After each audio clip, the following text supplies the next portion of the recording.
കഥയാരംഭിക്കുന്നത് ഹാറ്റോ എന്നു പേരുള്ള ഏറെ സമ്പന്നനായ ഒരു വ്യക്തിയെ കാണിച്ചുകൊണ്ടാണ്. തന്റെ സമ്പന്നത നിറഞ്ഞ വീട്ടിൽ തന്റെ ചെറുപ്പക്കാരിയായ ഭാര്യയ്ക്കൊപ്പം അയാൾ സന്തോഷത്തോടെ ഇരിക്കുകയായിരുന്നു. ആ സമയം അവരുടെ നായ നിർത്താതെ കുരയ്ക്കാനും ബഹളം കൂട്ടാനും തുടങ്ങി. ഹാറ്റോയുടെ ഭാര്യയ്ക്ക് അത് ഇഷ്ടപ്പെട്ടില്ല. സർവന്റിനോട് നായയെ പുറത്തേക്കാക്കാൻ അവർ പറയുകയാണ്. സർവന്റും നായയെ പുറത്തേക്കാക്കാൻ ചെന്ന സർവന്റിനെ അവിടെ മറഞ്ഞിരിക്കുന്നുണ്ടായിരുന്ന ഒരു ഹിറ്റ്മാൻ ഉടനടി വെടിവെച്ചു കൊന്നു കളഞ്ഞു. ഡാനിയൽ എന്നായിരുന്നു ആ ഹിറ്റ്മാന്റെ പേര്. വീടിനകത്തേക്ക് കടന്ന അയാൾ ഒട്ടും വൈകിയില്ല.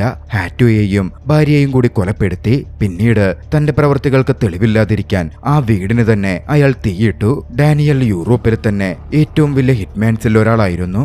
ഏവരും ഭയന്നിരുന്ന ഒരു വ്യക്തി. കഥ അവിടെ നിന്നും സ്വിറ്റ്സർലാൻഡിലെ ഒരു വലിയ ബോർഡിംഗ് സ്കൂളിലേക്ക് നീങ്ങുന്നു. അവിടെ എല്ല എന്ന പേരുള്ള ഒരു പെൺകുട്ടിയെ നമ്മൾ പരിചയപ്പെടുകയാണ്. എല്ല ഹാറ്റോയുടെ മകളായിരുന്നു. തന്റെ അച്ഛൻ കൊല്ലപ്പെട്ട വിവരമൊന്നും ആ സമയം എല്ല അറിഞ്ഞിരുന്നേയില്ല. ഇതേസമയം മറുവശത്ത് ലൂക്കാസ് എന്ന പേരുള്ള ഒരു ഹിറ്റ്മാനെ കൂടി നമ്മൾ പരിചയപ്പെടുന്നു. ലൂക്കാസിന് ഒരു മിഷൻ എത്തി. എല്ലയെ വകവരുത്തുക എന്നതായിരുന്നു അതിൽ പറഞ്ഞിരുന്നത്. എല്ലയെപ്പറ്റി ലൂക്കാസ് ആദ്യം റിസർച്ച് ചെയ്തു. എല്ല ആരാണ് എന്താണ് എന്ന് മനസ്സിലാക്കി. അന്ന് രാത്രിയിലാണ് എല്ലയുടെ അച്ഛൻ ഹാറ്റോ മരിച്ച വിവരം ഡോർമെട്രി സ്റ്റാഫ് എല്ലയുടെ മുറിയിലേക്കെത്തി എല്ലയെ അറിയിക്കാൻ ശ്രമിക്കുന്നത്. ഡോർ തുറന്നതാകട്ടെ എല്ലയുടെ സുഹൃത്തായിരുന്നു. എല്ല എന്തെന്ന ചോദ്യത്തിന് എല്ലാം മടങ്ങിയെത്തിയിട്ടില്ല, ഇപ്പോഴും ലൈബ്രറിയിലാണ് എന്നായിരുന്നു അവൾ പറഞ്ഞത്. സ്റ്റാഫ് അവിടെ നിന്ന് മടങ്ങിപ്പോവുകയും ചെയ്തു. എല്ല വന്നാൽ ഉടൻ അറിയിക്കണമെന്നും പറഞ്ഞു. പക്ഷെ ഇതേ സമയം എല്ല റൂമിനകത്ത് തന്നെ ഉണ്ടായിരുന്നു. അന്ന് തന്റെ ബോയ് ഫ്രണ്ടുമായി എല്ല ഒരു മീറ്റിംഗ് ഫിക്സ് ചെയ്തിരുന്നു. അതിനായി സ്റ്റാഫിന്റെ കണ്ണു വെട്ടിച്ച് പുറത്തു ചാടാനായിരുന്നു എല്ലയുടെ പദ്ധതി. സുഹൃത്ത് എല്ലയെ അതിന് സഹായിക്കുകയായിരുന്നു ചെയ്തത്. തയ്യാറായി കഴിഞ്ഞ എല്ല വിദഗ്ധമായി പുറത്തു ചാടി. അവൾ പുറത്തെത്തി തന്റെ സൈക്കിളും എടുത്തു പോകുമ്പോൾ അങ്ങോട്ടേക്ക് അതിനോടകം എത്തിക്കഴിഞ്ഞിരുന്ന ലൂക്കാസ് അവളെ നിരീക്ഷിക്കുകയും ഫോളോ ചെയ്യുകയും ചെയ്യുന്നുണ്ടായിരുന്നു. എല്ലാം അങ്ങനെ യാത്ര ചെയ്ത് ബോയ് ഫ്രണ്ടിനോട് പറഞ്ഞിരുന്ന ലൊക്കേഷനിലെത്തി. അതൊരു നൈറ്റ് ക്ലബ് ആയിരുന്നു. അകത്തേക്ക് കയറിയല്ല അവിടെ ബോയ് ഫ്രണ്ടിനൊപ്പം അടിച്ചു പൊളിക്കാൻ ആരംഭിച്ചു. ഈ സമയം ലൂക്കാസും അകത്തേക്ക് കയറി ചെന്നിരുന്നു. എല്ലയെ കൊല്ലാൻ തയ്യാറെടുത്ത് ലൂക്കാസ് എല്ലയെ നിരീക്ഷിച്ചു. പക്ഷെ അപ്പോഴാണ് എല്ലയുടെ മുഖം ലൂക്കാസ് തെളിഞ്ഞു കാണുന്നത്. തന്റെ മകളുടെ അതേ മുഖച്ചായുള്ള ഒരു പെൺകുട്ടി. സ്വന്തം മകളെ ഓർത്തപ്പോൾ ലൂക്കാസിന് എല്ല കൊല്ലപ്പെടേണ്ട വ്യക്തിയല്ല എന്ന് തോന്നി. എല്ലയെ പ്രൊട്ടക്ട് ചെയ്യണം എന്നവൻ തീരുമാനിച്ചു. ഈ സമയമാണ് അങ്ങോട്ടേക്ക് മറ്റൊരു ഹിറ്റ്മാൻ കടന്നു വരുന്നത്.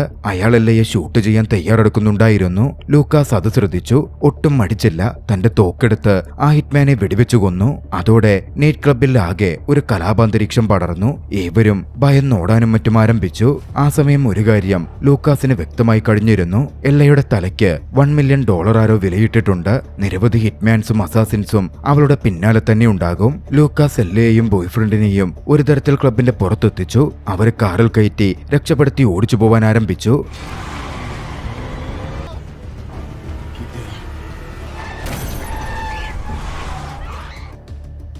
വഴിയിലും അസാസിൻ സംഘം എല്ലയെ തീർക്കാൻ പിന്തുടരുന്നുണ്ടായിരുന്നു. കാർ ചേസിങ്ങും മറ്റും നടന്നു. ഒരു ഘട്ടത്തിൽ കാറിൽ നിന്നിറങ്ങിയ ലൂക്കാസ് തന്നെ ചേസ് ചെയ്തു വന്ന കാറിലെ അസാസിൻസിനെ വകവരുത്താൻ ഇറങ്ങി. ഈ അവസരം മുതലെടുത്ത് ബോയ് ഫ്രണ്ടും എല്ലയും കാറിൽ നിന്ന് ഇറങ്ങിയോടുകയാണ്. അധികം വൈകാതെ രക്ഷപ്പെട്ടോടിയ എല്ലയ്ക്കും ബോയ് ഫ്രണ്ടിനും അടുത്തേക്ക് കാർ ഓടിച്ച് ലൂക്കാസ് എത്തി. ലൂക്കാസ് എല്ലയോട് സംസാരിച്ചു. നിന്റെ ജീവൻ അപകടത്തിലാണെന്നും രക്ഷപ്പെടണമെങ്കിൽ സുരക്ഷിതമായിട്ടിരിക്കണമെങ്കിൽ തന്റെ കൂടെ വരാനും ലൂക്കാസ് ആവശ്യപ്പെട്ടു. പക്ഷേ എല്ലയുടെ ബോയ് ഫ്രണ്ടിന് അതിൽ സംശയമുണ്ടായിരുന്നു. ലൂക്കാസിനെ എങ്ങനെ വിശ്വസിക്കും എന്നായിരുന്നു അവൻ ചോദിച്ചത്. എല്ലയോട് അവനൊപ്പം പോവരുത് എന്ന് ബോയ് ഫ്രണ്ട് പറയുകയും ചെയ്തു. എല്ല കാര്യമായി ആലോചിച്ചു. ലൂക്കാസിന് മേൽ ചെറിയൊരു വിശ്വാസം തോന്നിയവൾ ലൂക്കാസിന്റെ ഒപ്പം തന്നെ പോവാൻ തീരുമാനിച്ചു. കാറിൽ സഞ്ചരിക്കുമ്പോൾ എല്ല ലൂക്കാസിനോട് തിരക്കി, ഇതെല്ലാം എന്റെ അച്ഛനുമായി ബന്ധപ്പെട്ട് നടക്കുന്നതാണോ? ലൂക്കാസ് മറുപടിയൊന്നും പറഞ്ഞില്ല. നമുക്ക് പോലീസിൽ പോയാലെന്താ? അതാകുമ്പോൾ സുരക്ഷിതമായിരിക്കില്ലേ? ലൂക്കാസ് അതിന് മറുപടി പറഞ്ഞു. ഇവിടുത്തെ പോലീസ് സംഘത്തിലെ 80% നിയന്ത്രിക്കുന്നത് നിന്നെ കൊല്ലാൻ ഉത്തരവിട്ടിരിക്കുന്നവരാണ്. ഒട്ടും സുരക്ഷിതമായിരിക്കില്ല അത്. യാത്ര ചെയ്ത് അവരൊരു പാർക്കിംഗ് ലോട്ടിലേക്ക് എത്തി. എല്ലയുടെ താഴെ മറിഞ്ഞിരിക്കാൻ ലൂക്കാസ് ആവശ്യപ്പെട്ടു. ഓഫീസേഴ്സ് ആരെങ്കിലും കണ്ട് അത് വിഷയമാവരുത് എന്ന് ലൂക്കാസിനുണ്ടായിരുന്നു. ലൂക്കാസ് പറഞ്ഞ പോലെ എല്ലാം അനുസരിച്ചു. ആ സമയം കാറിനുള്ളിൽ കൂടിക്കിടക്കുന്ന സിറിഞ്ചിൻ കൂട്ടം എല്ലാം നോക്കിക്കാണുന്നുണ്ട്.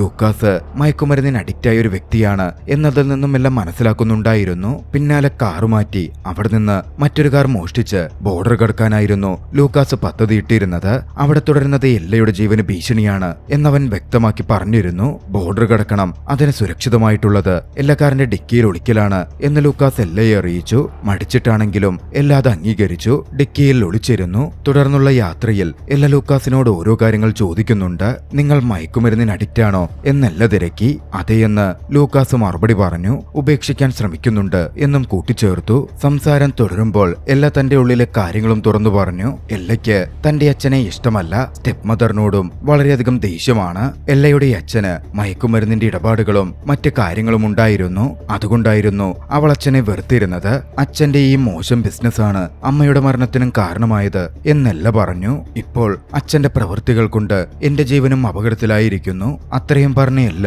ലൂക്കാസ് യാഥാർത്ഥ്യത്തിൽ ആരാണ് എന്ന് ചോദിച്ചു. അപ്പോഴേക്കും കാർ സഞ്ചരിച്ചൊരു ചെക്ക് പോയിന്റിലെത്തിയിരുന്നു. എല്ലയോട് മിണ്ടാതിരിക്കാൻ ലൂക്കാസ് ആവശ്യപ്പെട്ടു. പോലീസ് ചെക്കിംഗ് കടന്ന് യാത്ര തുടർന്നപ്പോൾ ലൂക്കാസ് തന്നെ പറ്റി പറഞ്ഞു. ലൂക്കാസ് മുമ്പ് ഒരു ആർമി സർജന്റ് ആയിരുന്നു. ഒരു ഏറ്റുമുട്ടലിൽ തന്റെ കൂടെയുള്ളവർ ഒക്കെ മരണപ്പെട്ടത് ലൂക്കാസിൽ വലിയ ആഘാതം ഏൽപ്പിച്ചു. ഡിപ്രഷനിലേക്ക് പോയി അവൻ മയക്കുമരുന്നിന് അഡിക്റ്റായി മാറി. അത് ജീവിതത്തിലും താളം തെറ്റൽ വരുത്തി. ഭാര്യയും മകളുമായി പിണങ്ങി. അവരിപ്പോൾ മറ്റൊരിടത്ത് അകന്നു ജീവിക്കുകയാണ്. ഇതേസമയം കഥ അവിടെ നിന്നും റിച്ചാർഡ് എന്ന് പറഞ്ഞ മറ്റൊരു വ്യക്തിയിലേക്ക് പോകുന്നു. റിച്ചാർഡ് തന്റെ മകൻ അമ്പെയ്ത് പ്രാക്ടീസ് ചെയ്യുന്നത് നോക്കി നിൽക്കുകയായിരുന്നു. തന്റെ മകനും അത്രയൊന്നും ദയയില്ലാത്ത കഠിനഹൃദയനായ ഒരു മനുഷ്യനാകണം എന്ന് റിച്ചാർഡ് ആഗ്രഹിച്ചിരുന്നു. പിന്നാലെ ഒരു കാര്യം വ്യക്തമായി. റിച്ചാർഡാണ് യാഥാർത്ഥ്യത്തിൽ എല്ലയെ കൊല്ലാൻ ലൂക്കാസിനെയും മറ്റുള്ളവരെയും നിയോഗിച്ചതെന്ന്. എല്ലയുടെ അച്ഛനെയും സ്റ്റെപ്പ് മദറിനെയും വകവരുത്തിയതും റിച്ചാർഡിന്റെ ഓർഡറിന്റെ പുറത്ത് തന്നെയായിരുന്നു. അതിന് ഒരു പ്രധാന കാരണവുമുണ്ട്. റിച്ചാർഡിന് കുറേയധികം ഇല്ലീഗൽ ബിസിനസ് ഉണ്ട്. ആ ബിസിനസ്സുകളെ പറ്റിയുള്ള വിവരം FBI-ക്ക് ഒറ്റുകൊടുക്കാൻ എല്ലയുടെ അച്ഛൻ തീരുമാനിച്ചിരുന്നു. മാത്രമല്ല റിച്ചാർഡിന്റെ $25 മില്യൺ എല്ലയുടെ അച്ഛൻ മോഷ്ടിച്ച് കൈവശം വെച്ചിരിക്കുന്നതും. എല്ലയുടെ അച്ഛൻ മുമ്പ് റിച്ചാർഡിന്റെ ബിസിനസ് പാർട്ണർ ആയിരുന്നെങ്കിലും ചില പ്രശ്നങ്ങൾ കൊണ്ട് രണ്ടുപേരും അകലുകയായിരുന്നു. ആ സമയമാണ് അങ്ങോട്ടേക്ക് ജീന എന്നു പേരുള്ള ഒരു FBI ഏജന്റ് എത്തിയത്. ജീന കറപ്റ്റഡ് ഓഫീസറാണ്. വർഷങ്ങളായി റിച്ചാർഡിന്റെ ആളായി ജോലി നോക്കിക്കൊണ്ടിരിക്കുന്നു. ജീന കാര്യങ്ങൾ റിച്ചാർഡിനോട് വിശദീകരിച്ചു. ഹാറ്റോയും ഭാര്യയും കൊല്ലപ്പെട്ടു. എല്ലയെ കൊല്ലാൻ നമ്മളേൽപ്പിച്ച ലൂക്കാസ് എന്ന ഹിറ്റ്മാൻ അവളെ പ്രൊട്ടക്ട് ചെയ്ത് രക്ഷപ്പെടുത്തി കൊണ്ടുപോയിരിക്കുകയാണ്. അവരിപ്പോൾ എവിടെയാണുള്ളത് എന്നതിനെപ്പറ്റി കൂടുതൽ വിവരങ്ങളൊന്നുമില്ല. റിച്ചാർഡ് പിന്നാലെ ജീനയ്ക്ക് നിർദ്ദേശം കൊടുത്തു. ലൂക്കാസിനെയും എല്ലയെയും കണ്ടെത്തി വകവരുത്താനും മോഷ്ടിക്കപ്പെട്ട പണം എവിടെയാണ് സേവ് ചെയ്യപ്പെട്ടിരിക്കുന്നത് എന്ന് കണ്ടെത്താനുമായിരുന്നു അത്. ജീനയെ കണ്ട ശേഷം തന്റെ പ്രോപ്പർട്ടിയിലെ ബേസ് ക്യാമ്പിലേക്ക് അയാൾ കടന്നു ചെന്നു. അവിടെ ഒരു വേട്ടപ്പട്ടിയെ അയാൾ ട്രെയിൻ ചെയ്യിക്കുന്നുണ്ടായിരുന്നു. ഒരു സാധാരണ മനുഷ്യനെ അതിനു മുമ്പിലേക്ക് ഇട്ടുകൊടുത്തായിരുന്നു അയാൾ അതിനെ ട്രെയിൻ ചെയ്യിച്ചുകൊണ്ടിരുന്നത്. ആ സാധാരണ മനുഷ്യനെ കവചങ്ങൾ ധരിച്ചിട്ടും ആ വേട്ടപ്പെട്ടി കൊന്നുകളഞ്ഞു. അതുകണ്ട് റിച്ചാർഡ് ഏറെ സന്തോഷിക്കുന്നുണ്ട്. മറുവശത്ത് ലൂക്കാസും എല്ലയും യാത്ര ചെയ്ത് ഫ്രാൻസിലെ ഒരിടത്തേക്ക് എത്തി. അവിടെ ഒറ്റപ്പെട്ട ഒരിടത്തുള്ള ഒരു വീട്ടിലേക്ക് ലൂക്കാസ് കടന്നു കയറുകയാണ്. ആ വീട് മുമ്പ് തന്റെ കൂടുണ്ടായിരുന്ന കൊല്ലപ്പെട്ട ഒരു കൂട്ടുകാരന്റേതാണ് എന്ന് ലൂക്കാസ് പറഞ്ഞു. ആ വീടിനകത്ത് കയറി സെറ്റിൽ ചെയ്തപ്പോൾ ലൂക്കാസ് അവിടെ നിന്നും എല്ലയെ കൊല്ലാൻ ഉത്തരവിട്ടിരിക്കുന്ന റിച്ചാർഡിനെ വിളിച്ചു. റിച്ചാർഡ് എന്തിനാണ് എല്ലയെ കൊല്ലാൻ നോക്കുന്നത്? നിങ്ങളുടെ ശത്രുതയൊക്കെ അവളുടെ അച്ഛനോടായിരുന്നില്ലേ? ഈ കുട്ടി എന്തു പിഴച്ചു എന്ന് ചോദിച്ചു. റിച്ചാർഡിന്റെ മറുപടി വന്നു. ഇതെന്റെ മറ്റ് ബിസിനസ് പാർട്ട്നേഴ്സിനുള്ള വാണിംഗ് കൂടിയാണ്. എന്നെ ചതിച്ചാൽ എന്തായിരിക്കും സംഭവിക്കുകയെന്ന്. എല്ലയെ കൊന്നേക്കാൻ റിച്ചാർഡ് ലൂക്കാസിനോട് പറഞ്ഞു. ലൂക്കാസിന് വലിയൊരു പ്രതിഫലവും വാഗ്ദാനം ചെയ്തു. പക്ഷേ ലൂക്കാസ് അതിന് സാധിക്കില്ലെന്ന് പറഞ്ഞതും റിച്ചാർഡ് ലൂക്കാസിന്റെ ഫാമിലിക്കെതിരെ തിരിഞ്ഞു. താൻ പറഞ്ഞ പോലെ ചെയ്തില്ലെങ്കിൽ ലൂക്കാസിന്റെ ഫാമിലിയെ കൊന്നുകളയും, പ്രത്യേകിച്ച് നിന്റെ മകളെയെന്ന് റിച്ചാർഡ് ഭീഷണിപ്പെടുത്തി. ലൂക്കാസ് അതോടെ ഒരു ധർമ്മസങ്കടത്തിലാകുന്നുണ്ട്. ഒരു വശത്ത് തന്റെ കുടുംബത്തിന്റെ ജീവൻ അപകടത്തിലാണ്, മറുവശത്ത് എല്ലയുടെ ജീവൻ. എന്തു വേണം? ലൂക്കാസ് തലപുകന്നാലോചിച്ചു. എല്ലയാകട്ടെ ബാത്റൂമിൽ കയറിയിരിക്കുകയായിരുന്നു. ആ സമയം അവിടെ ഒരു ഫോൺ അവൾ കണ്ടു. അവൾ ഉടനടി ഫോൺ എടുത്ത്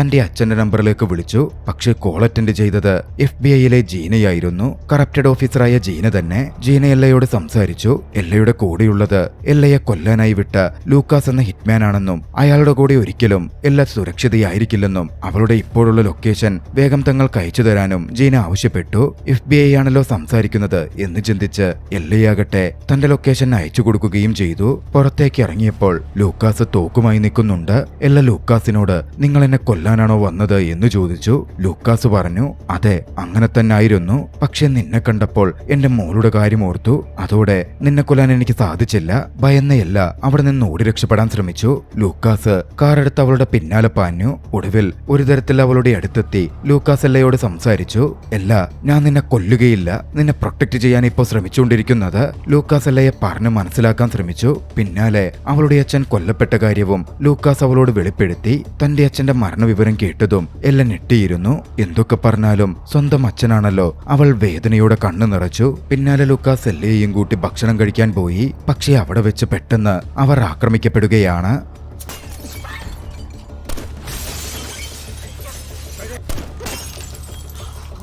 റിച്ചാർഡിന്റെ ആളുകളായിരുന്നു അവരെ ആക്രമിക്കാൻ എത്തിയിരുന്നത്. എല്ലയെ രക്ഷപ്പെടുത്താൻ ലൂക്കാസ് ശ്രമിച്ചു. റിച്ചാർഡിന്റെ ആളുമായും ലൂക്കാസിന് ഏറ്റുമുട്ടേണ്ടി വന്നു. ഇതിനിടയിൽ രക്ഷപ്പെടാൻ ചെറിയൊരു വിൻഡോ വഴി ആ കെട്ടിടത്തിന്റെ പുറകുവശത്തൂടെ എല്ല പുറത്തേക്ക് ചാടിയിരുന്നു. പുറത്ത് ചാടി അവളാകട്ടെ എത്തിപ്പെട്ടത് റിച്ചാർഡിന്റെ ഹിറ്റ്മാന്റെ മുമ്പിലാണ്. എല്ലയെ കൊല്ലാൻ അയാൾ തോക്കു ചൂണ്ടി നിന്നു. എല്ല കൊല്ലപ്പെടും എന്നുറപ്പായ സിറ്റുവേഷൻ. പെട്ടെന്നായിരുന്നു അത് സംഭവിച്ചത്. ലൂക്കാസ് കാർ വേഗത്തിൽ റിവേഴ്സ് എടുത്ത് അയാളെ ഇടിച്ചു തെറിപ്പിച്ചു കൊന്നു. പിന്നാലെ എല്ലയെയും കൂട്ടിക്കൊണ്ട് അവിടെ നിന്ന് രക്ഷപ്പെട്ടു പോവാൻ ആരംഭിച്ചു. പോകുന്ന വഴിയിൽ ലൂക്കാസ് എല്ലയോട് കാർ ഓടിക്കാൻ പറഞ്ഞു. ഏറ്റുമുട്ടലിൽ ലൂക്കാസിന് വെടിയേറ്റിരുന്നു.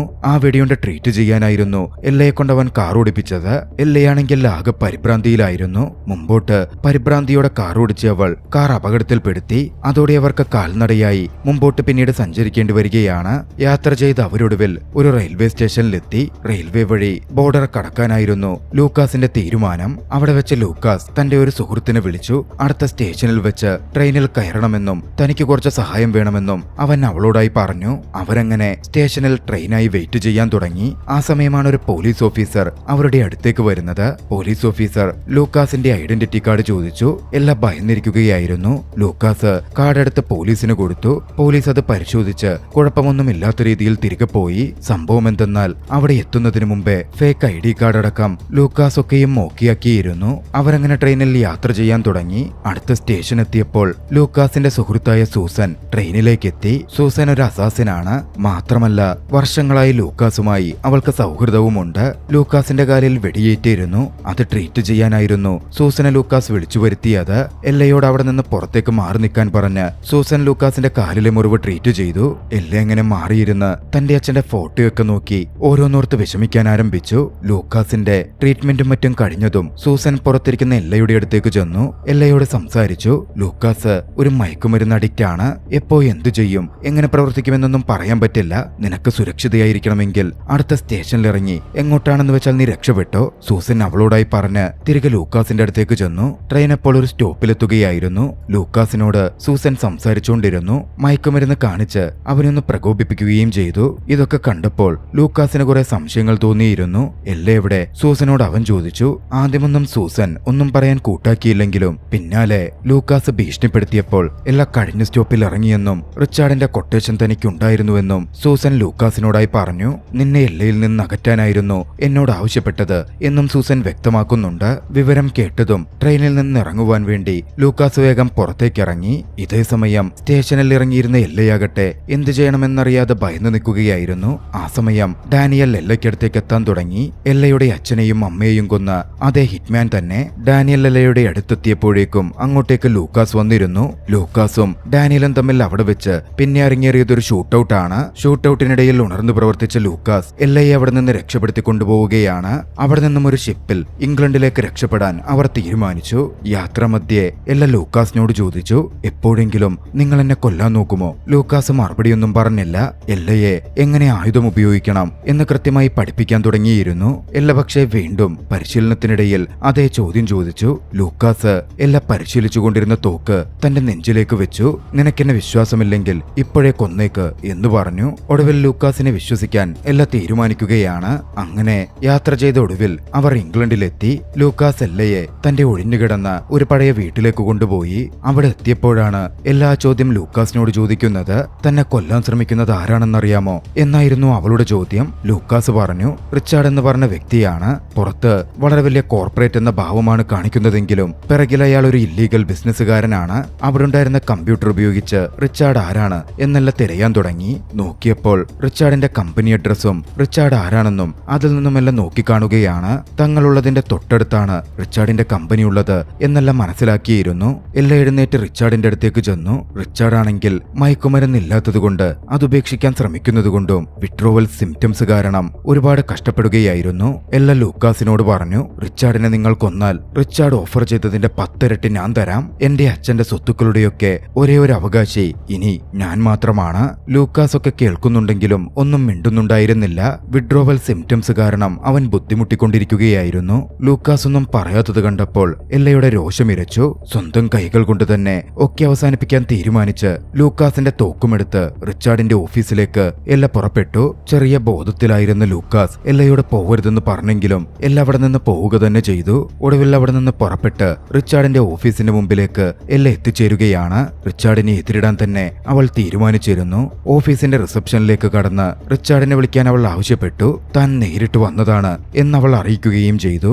അധികം വൈകാതെ റിച്ചാർഡ് അങ്ങോട്ടേക്ക് വന്നു. ഒരു ഗ്ലാസ് ചില്ലിന് മറുവശത്തായി നിന്നു. എല്ലാ ദേഷ്യത്തിൽ റിച്ചാർഡിനെ കൊല്ലാൻ തോക്കെടുത്ത് ചൂണ്ടി. പക്ഷേ വെടിയുതിർക്കാൻ അവൾക്ക് പറ്റുന്നുണ്ടായിരുന്നില്ല. പിന്നാലെ പാനിക്കായി അവൾ ആ ബിൽഡിംഗിൽ നിന്ന് താഴേക്ക് ഓടിയിറങ്ങുകയാണ്. പക്ഷെ അവൾ താഴേക്കെത്തിയപ്പോഴേക്കും FBI സംഘം അങ്ങോട്ടേക്ക് എത്തിയിരുന്നു. അവളെ പോലീസ് അറസ്റ്റ് ചെയ്തു. സ്റ്റേഷനിലേക്കും കൊണ്ടുപോയി. ഇതേസമയം റിച്ചാർഡിനെ തേടി ജീനയുടെ കോളെത്തുകയാണ്. എല്ലയുടെ അച്ഛൻ മോഷ്ടിച്ച പണം മുഴുവൻ എല്ലയുടെ പേരിൽ സ്വിസ് ബാങ്കിൽ നിക്ഷേപിച്ചിരിക്കുകയാണെന്നും അത് ആക്സസ് ചെയ്യാൻ നമുക്കെല്ലാം വേണമെന്നും ജീന അവനെ അറിയിച്ചു. എല്ലയുടെ കൺസെന്റ് ഇല്ലാതെ പണമെടുക്കാൻ പറ്റില്ലായിരുന്നു. റിച്ചാർഡ് ഉടൻ ജീനയോട് പോലീസ് സ്റ്റേഷനിലെത്തി എല്ലയെ മോചിപ്പിക്കാൻ പറഞ്ഞു. അവിടെ നിന്ന് അവളെ കൊണ്ടുവരാനും അവളുടെ കൺസെന്റോടെ പണം എടുക്കാമെന്നും കൃത്യമായ നിർദ്ദേശം കൊടുത്തു. അന്ന് വൈകുന്നേരത്തോടെ പോലീസ് സ്റ്റേഷനിൽ നിന്നും എല്ലാം റിലീസാവുകയാണ്. ആ സമയം അങ്ങോട്ടേക്ക് ജീന എത്തിയിരുന്നു. എല്ലയെ സുരക്ഷിതമാക്കി കൊണ്ടുപോവാനാണ് താൻ വന്നതെന്നും അമേരിക്കയിൽ എല്ലയ്ക്ക് സുരക്ഷിതമായി പറക്കാം എന്നും ജീനയെ അറിയിച്ചു. ഇതേസമയം തന്റെ വിഡ്രോവൽ സിംറ്റംസും ബുദ്ധിമുട്ടുകളും അവസാനിച്ച് ഉണർന്നിരുന്ന ലൂക്കാസ് എല്ലയ്ക്കായി തിരച്ചിൽ തുടങ്ങിയിരുന്നു. ഈ സമയമാണ് റിച്ചാർഡിന്റെ ഒരാൾ തന്റെ അടുത്തേക്ക് കടന്നു കയറാൻ ശ്രമിക്കുന്നത് CCTV ക്യാമറയിലൂടെ ലൂക്കാസ് കാണുന്നത്. ലൂക്കാസിന് അവനെ ആക്രമിക്കേണ്ടി വന്നു. ഒടുവിൽ അയാളെ ലൂക്കാസ് കൊലപ്പെടുത്തുകയും ഉണ്ടായി. തൊട്ടു പിന്നാലെയായിരുന്നു അങ്ങോട്ടേക്ക് സൂസൻ കടന്നുവരുന്നത്. സൂസൻ ലൂക്കാസിനെ നേരെ തോക്ക് ചൂണ്ടി. ലൂക്കാസിനെ കൊല്ലാൻ റിച്ചാർഡിന്റെ കൊട്ടേഷൻ തനിക്കുണ്ടെന്നും അതിനാണ് താൻ വന്നത് എന്നും സൂസൻ അറിയിച്ചു. സൂസനോട് അവിടെ നിന്ന് പോവാനും നമ്മൾ സുഹൃത്തുക്കളായിരുന്നു, അത് മറക്കരുത് എന്നൊക്കെ ലൂക്കാസ് പറഞ്ഞെങ്കിലും സൂസൻ അതൊന്നും ചെവികൊള്ളുന്നുണ്ടായിരുന്നില്ല. ഒടുവിൽ സൂസൻ പ്രവർത്തിക്കുന്നതിന് മുമ്പേ ലൂക്കാസിന് സൂസനെ വെടിവെച്ചു കൊല്ലേണ്ടി വന്നു. ഇതേസമയം ജീനയാകട്ടെ എല്ലയുമായി പോയത് ഒരു വെയർഹൌസിലേക്കായിരുന്നു. ഡാനിയൽ അവിടെ എല്ലയെ കൊണ്ടുപോകാൻ വെയിറ്റ് ചെയ്യുന്നുണ്ടായിരുന്നു. മറുവശത്തെ കാറിൽ സഞ്ചരിക്കുകയായിരുന്ന ലൂക്കാസിന് റിച്ചാർഡിന്റെ കോൾ വന്നു. എല്ല ഇപ്പോൾ തന്റെ കസ്റ്റഡിയിലാണെന്നും ഇനി നിനക്കൊന്നും ചെയ്യാനില്ലെന്നും നിന്റെ കാര്യം നോക്കി പോകുന്നതാ നല്ലത് എന്നും റിച്ചാർഡ് പറഞ്ഞു. കുറച്ചു സമയം പിന്നിട്ടതും ജീനയും ഡാനിയലും ചേർന്ന് എല്ലയെ റിച്ചാർഡിന്റെ വീട്ടിലേക്ക് എത്തിച്ചു. വീടിന് പിന്നിലുള്ള റിച്ചാർഡിന്റെ ബേസ്മെന്റിൽ എല്ലയെ ഒളിപ്പിക്കാനായിരുന്നു അവർ പദ്ധതിയിട്ടത്. ഇതേസമയം മറുവശത്ത് റിച്ചാർഡിന്റെ കൊട്ടാര സമാനമായ വീട്ടിൽ ഒരു പാർട്ടി നടക്കുന്നുണ്ട്. ബിസിനസ് മാഗ്നറ്റ്സും മറ്റും ആ പാർട്ടിയിൽ പങ്കെടുക്കുകയും ചെയ്യുന്നുണ്ടായിരുന്നു. റിച്ചാർഡിന്റെ നേതൃത്വത്തിൽ പാർട്ടി പുരോഗമിക്കാൻ ആരംഭിച്ചു. ഈ സമയം ആൾക്കൂട്ടത്തിനിടയിൽ ലൂക്കാസിനെ റിച്ചാർഡ് നോക്കിക്കാണുകയാണ്. ലൂക്കാസിനെ കണ്ടതും ഭയപ്പെട്ട റിച്ചാർഡ് തന്റെ ആയുധമെടുക്കാൻ മുറിയിലേക്ക് കയറി. പക്ഷേ റിച്ചാർഡിനെ പിന്തുടർന്ന് ആ മുറിയിലേക്ക് ലൂക്കാസ് എത്തിച്ചേർന്നിരിക്കുന്നു എന്ന് റിച്ചാർഡ് അറിഞ്ഞിരുന്നില്ല. ആയുധം എടുക്കുന്നതിന് മുമ്പ് ലൂക്കാസ് റിച്ചാർഡിനെ തോക്കിൻ മുനയിലാക്കി. പിന്നാലെ എല്ലയെപ്പറ്റി ചോദിക്കാൻ തുടങ്ങി. എല്ലാം മരണപ്പെട്ടിട്ടില്ല, ഇവിടെ ബേസ്മെന്റിലുണ്ട് എന്ന കാര്യം ഒടുവിൽ റിച്ചാർഡ് വെളിപ്പെടുത്തുകയാണ്. തന്നെ കൊല്ലരുതെന്നും ലൂക്കാസിന് വേണ്ട എന്തും താൻ തരാം എന്നും റിച്ചാർഡ് പറഞ്ഞു. പിന്നാലെ റിച്ചാർഡിനെ ബന്ദിയാക്കി ലൂക്കാസ് അവനെ ബേസ്മെന്റിലേക്ക് നടത്തി. ബേസ്മെന്റിലെത്തിയപ്പോൾ ജീനയും ഡാനിയലും അവിടെ ഉണ്ട്. അകത്തേക്ക് കയറിയതും അവരോട് പ്രശ്നമുണ്ടാക്കരുത് എന്ന് റിച്ചാർഡ് പറഞ്ഞു. റിച്ചാർഡ് ലൂക്കാസിന്റെ കയ്യിൽ ബന്ദിയായിട്ടാണല്ലോ ഉള്ളത്, താൻ കൊല്ലപ്പെടും എന്ന് റിച്ചാർഡ് ഭയപ്പെട്ടിരുന്നു. പക്ഷേ ഇതേ സമയം മറ്റൊന്നുകൂടി സംഭവിച്ചിരുന്നു. റിച്ചാർഡിന്റെ മകൻ ലൂക്കാസിനെയും റിച്ചാർഡിനെയും പിന്തുടർന്ന് അങ്ങോട്ടേക്ക് എത്തിയിരുന്നു. തന്റെ അമ്പെടുത്ത് ലൂക്കാസിന്റെ കയ്യിലേക്ക് അവൻ വില്ലെയ്തു. അതോടെ അവിടെ ഒരു ഷൂട്ടൌട്ട് അരങ്ങേറുകയാണ്. മുഴങ്ങിയ വെടിയൊച്ചയുടെ ശബ്ദം പാർട്ടിയിലുണ്ടായിരുന്ന ഗസ്റ്റുകളെ പരിഭ്രാന്തരാക്കി.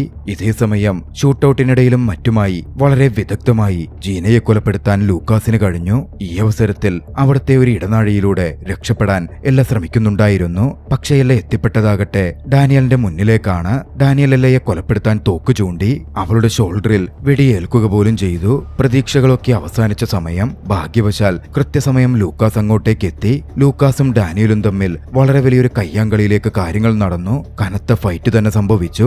ഒരു ഘട്ടത്തിൽ ഡാനിയൽ മേൽക്കൈ നേടിയിരുന്നു. പിന്നാലെയായിരുന്നു അങ്ങോട്ടേക്ക് റിച്ചാർഡ് എത്തുന്നത്.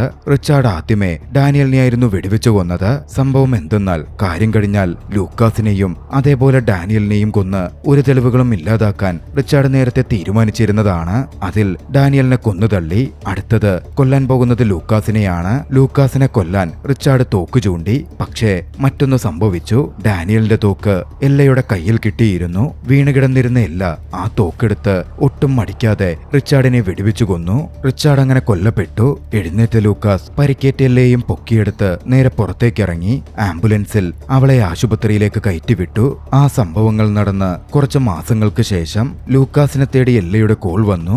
തന്നെ രക്ഷിച്ചതിനും മറ്റുമുള്ള പ്രതിഫലമായി ലൂക്കാസിന്റെ അക്കൗണ്ടിലേക്ക് താൻ $10 മില്യൺ ഇട്ടിട്ടുണ്ട് എന്നെല്ല പറഞ്ഞു. ലൂക്കാസ് ചെയ്തു തന്ന സഹായം ഒരിക്കലും മറക്കില്ലെന്നും എന്താവശ്യമുണ്ടെങ്കിലും തന്നെ വിളിച്ചാൽ മതി എന്നെല്ല ലൂക്കാസിനോട് പറഞ്ഞു. ഇതേ സമയം ലൂക്കാസ് ആകട്ടെ തന്റെ മയക്കുമരുന്ന് ശീലവും ഒക്കെയും ഉപേക്ഷിച്ച് തന്റെ കുടുംബത്തിന്റെ അടുത്തേക്ക് തിരികെ എത്തുകയായിരുന്നു. ലൂക്കാസിനെ സ്വീകരിക്കാൻ കുടുംബം തയ്യാറായി. ആ ദൃശ്യങ്ങളോടെ ചലച്ചിത്രം അവസാനിക്കുന്നു. രസകരമായ ഈ ചലച്ചിത്രം നിങ്ങൾക്കിഷ്ടമായെങ്കിൽ വീഡിയോ ലൈക്ക് ചെയ്യുക. അഭിപ്രായങ്ങളും നിർദ്ദേശങ്ങളും കമന്റുകളിൽ രേഖപ്പെടുത്തുക. കഴിയുമെങ്കിൽ ചാനൽ സബ്സ്ക്രൈബ് ചെയ്തും കൂട്ടുകാർക്ക് ഷെയർ ചെയ്തു കൊടുത്തും ഞങ്ങളെ സപ്പോർട്ട് ചെയ്യുക. അടുത്ത എപ്പിസോഡിൽ മറ്റൊരു മികച്ച ചലച്ചിത്രവുമായി നമുക്ക് കണ്ടുമുട്ടാം. അതുവരെ ബൈ.